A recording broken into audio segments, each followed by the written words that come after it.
তৈরি করবো মাংসের মতো করে।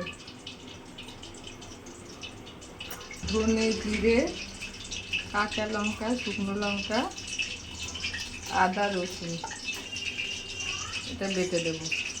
এই মাছটাকে লবণ হলুদ মাখিয়ে নিচ্ছি, ধুয়ে রেখেছিলাম ভালো করে।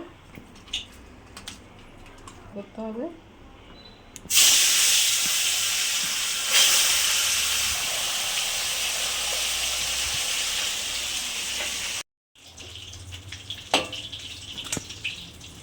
তুলে নেব।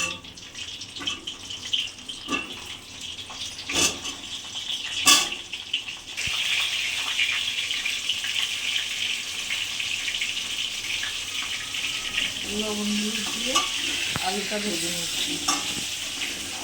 মধ্যে জিরে দিয়ে দিলাম, দুটো শুকনো লঙ্কা দিলাম, একটু তেজপাতা দিলাম,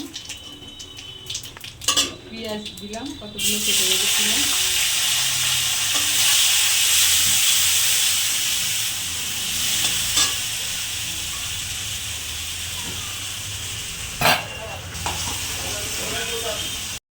দিয়ে দিলাম,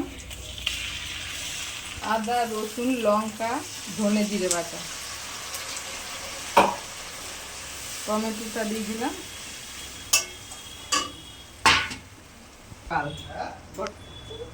লবণ দিয়ে দিলাম, মশলাটা ভালো করে কষিয়ে নেব। একটু চিনি দিলাম,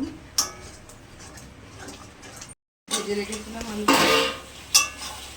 আর একটু কষাবো।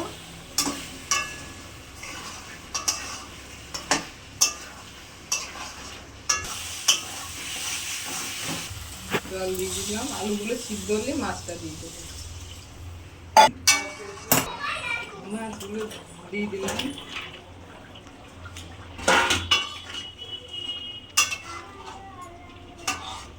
গরম মশলা তেজপাতা একটু গরম মশলা দিতে হবে।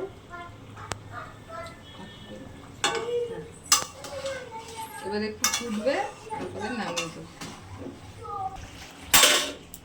মুরগির মাংসের মতো করে রিঠা মাছ রান্না করবো।